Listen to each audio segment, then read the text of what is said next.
Cox's Bazar international ইউনিভার্সিটির খুঁটিনাটি নিয়ে তৈরি আজকের এই এক্সপ্লেইনারে স্বাগত। একাডেমিক প্রোগ্রাম, খরচের হিসেব থেকে শুরু করে একজন শিক্ষার্থীর সামগ্রিক অভিজ্ঞতা সবকিছুই থাকছে আজ। তো চলুন আর কথা না বাড়িয়ে সরাসরি মূল আলোচনায় ঝাঁপিয়ে পড়া যাক। আজকের এই পুরো এক্সপ্লেইনারে মূলত 5টি বিষয় কভার করা হবে। 1. বিশ্ববিদ্যালয়ের ওভারভিউ। 2. একাডেমিক প্রোগ্রাম এবং অনুষদ। 3. টিউশন ফি ও খরচ। 4. মূল্যায়ন এবং একাডেমিক ক্যালেন্ডার এবং সবশেষে 5. অনলাইন আবেদন প্রক্রিয়া। শুরুতেই 1 নম্বর সেকশন মানে বিশ্ববিদ্যালয়ের একটা ওভারভিউ দিয়ে শুরু করা যাক। কেন এটি উচ্চশিক্ষার একটি দারুণ কেন্দ্র সেটা একটু দেখে নিই। ভাবতে পারেন 2013 সাল থেকে এই বিশ্ববিদ্যালয়টি তাদের যাত্রা শুরু করেছে। আর সবচেয়ে মজার ব্যাপার হল এর ক্যাম্পাসটি কক্সবাজারের একদম প্রাণকেন্দ্রে কলাতলি সার্কেলের ডাইনামিক কক্স কিংডমে অবস্থিত।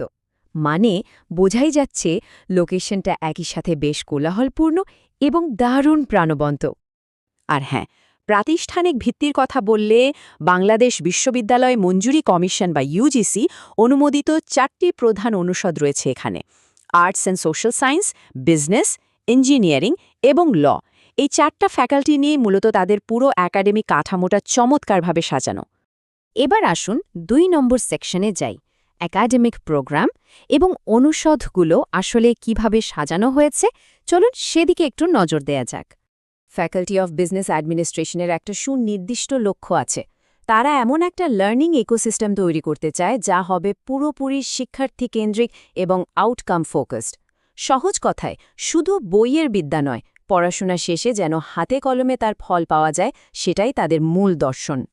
আন্ডারগ্র্যাজুয়েট লেভেলের কথা যদি বলি, বিবিএ এবং ব্যাচেলর অফ ল এই দুটো ডিগ্রির বেশ চাহিদা রয়েছে। দুটোর জন্যই 4 বছরে মোট 132 ক্রেডিট সম্পন্ন করতে হয় ঠিকই, কিন্তু এদের ফোকাস সম্পূর্ণ আলাদা। বিবিএ ফোকাস করে ফলাফল ভিত্তিক কারিকুলামের ওপর, আর আইন বিভাগের ফোকাস থাকে উন্নত আইনি গবেষণায়। এবার মাস্টার্স প্রোগ্রামের একটা দারুণ ব্যাপার খেয়াল করুন। এমবিএ প্রোগ্রামটাকে মোট 3টি ভিন্ন ট্র্যাকে ভাগ করা হয়েছে: রেগুলার, এক্সিকিউটিভ এবং প্রফেশনাল। মানে হল পূর্ববর্তী পড়াশোনা বা পেশাগত অভিজ্ঞতার উপর ভিত্তি করে 1 বছর থেকে শুরু করে 2 বছর মেয়াদি ট্র্যাক বেছে নেওয়ার দারুণ একটা স্বাধীনতা এখানে থাকছে। একটু আগে যে আউটকাম বেসড এডুকেশন বা ওবিই এর কথা বলছিলাম, তার মূল বিষয়টা আসলে কি? এটা মূলত এমন একটা কারিকুলাম যা স্নাতকদের বিশ্লেষণাত্মক ক্ষমতা বাড়ায়, যোগাযোগ দক্ষতা তৈরি করে এবং সারা জীবন শেখার একটা মানসিকতা গড়ে তোলে। সোজা কথায় একজন কর্পোরেট লিডার কিংবা সফল উদ্যোক্তা হতে যা যা লাগে তার সব কিছুর জন্যই প্রস্তুত করে এই মডেল। ওকে, এবার আসি অত্যন্ত গুরুত্বপূর্ণ 3 নম্বর সেকশনে, টিউশন ফি এবং খরচের বিষয়। কারণ উচ্চশিক্ষা মানেই তো বড় একটা আর্থিক পরিকল্পনার বিষয়, তাই না? যে কোনো ব্যাচেলর বা স্নাতক প্রোগ্রামের ভর্তির ক্ষেত্রে সাধারণ অ্যাডমিশন ফি হচ্ছে 20,000 টাকা। আর যদি মাস্টার্স বা স্নাতকোত্তর প্রোগ্রামের কথা ধরি, সেটার জন্য অ্যাডমিশন ফি লাগবে 15,000 টাকা। তবে মূল পার্থক্যটা কিন্তু চোখে পড়বে মোট টিউশন ফির জায়গায় এসে। বিবিএ ডিগ্রির জন্য মোট খরচ পড়ছে প্রায় 2,64,000 টাকা, সিএসির জন্য 2,75,500 টাকা, আর ব্যাচেলর অফ ল ডিগ্রির ক্ষেত্রে সেটা 4,22,000 টাকারও বেশি। মানে বিষয়ভেদে এই খরচের অঙ্কে বেশ বড় একটা তারতম্য রয়েছে।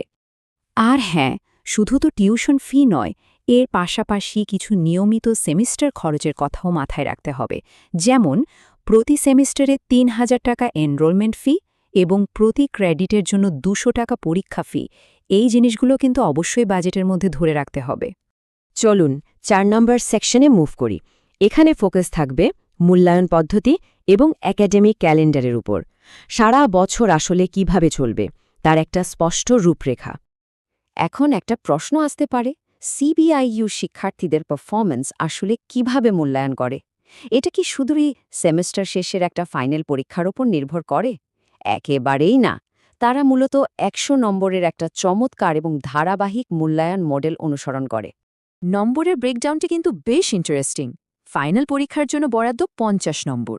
বাকি অর্ধেক মানে আরও 50 নম্বর কিন্তু নির্ভর করছে মিড টার্ম পরীক্ষা, ক্লাসে উপস্থিতি ও আচরণ, ক্লাস টেস্ট এবং অ্যাসাইনমেন্টের ওপর। তার মানে নিয়মিত উপস্থিতি এবং ক্লাসে অ্যাক্টিভ থাকাটা এখানে চূড়ান্ত পরীক্ষার মতোই সমান গুরুত্বপূর্ণ। যেমন ধরুন স্প্রিং 2026-এর একাডেমিক ক্যালেন্ডারের টাইমলাইনটা একটু খেয়াল করা যাক। জানুয়ারির 29 তারিখে ভর্তি পরীক্ষা দিয়ে শুরু, এরপর 30 তারিখে কোর্স এনরোলমেন্ট, মাঝে এপ্রিলের 10 তারিখে মিডটার্ম হয়ে সব শেষে জুনের 27 তারিখে সেমিস্টার ফাইনাল পরীক্ষার মাধ্যমে পুরো সেমিস্টারের একটা দারুণ সমাপ্তি টানা হয়। একদম ছকে বাঁধা রুটিন। দেখতে দেখতে আমরা একদম শেষ সেকশনে চলে এলাম, 5 নম্বর অনলাইন আবেদন প্রক্রিয়া।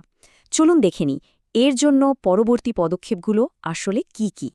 অনলাইনে ফর্ম পূরণের আগে কিছু বিষয় গুছিয়ে রাখতে হবে, যেমন নির্দিষ্ট মাপের রঙিন ছবি, ডিজিটাল স্বাক্ষর, 520 টাকার আবেদন ফি এবং সবচেয়ে গুরুত্বপূর্ণ অতীতের সব একাডেমিক পড়াশোনার বিস্তারিত তথ্য। এগুলো আগে থেকে হাতের কাছে থাকলে কাজটা একদম পানির মতো সহজ হয়ে যায়। আর এই যে 520 টাকা আবেদন ফির কথা বললাম, এটা কিন্তু বিকাশের মাধ্যমে খুব সহজে দিয়ে দেওয়া যায়। জাস্ট *247# ডায়াল করে পেমেন্ট অপশনে গিয়ে মার্চেন্ট নম্বরটা দিতে হবে, এরপর টাকার পরিমাণ, রেফারেন্স হিসেবে নিচের শর্ট নেম, কাউন্টার নম্বর 1 এবং সবশেষে পিন নম্বর দিলেই কাজ শেষ। তো খরচপাতি, পড়াশোনার ধরন আর আবেদনের বিস্তারিত ধাপ সবকিছুর একটা ক্লিয়ার ব্লুপ্রিন্টস তো পাওয়াই গেল। এখন সবচেয়ে বড় প্রশ্নটা হলো সিবিআইইউ এর এই নতুন পরিবেশের চ্যালেঞ্জ নিতে এবং নিজের ভেতরের সম্ভাবনাকে জাগিয়ে তুলতে পুরো প্রস্তুতি কি নেওয়া হয়েছে? এই ছোট্ট চিন্তার খোরাকটা দিয়েই আজকের এক্সপ্লেনারটি এখানেই শেষ করছি। কথা হবে আগামীতে।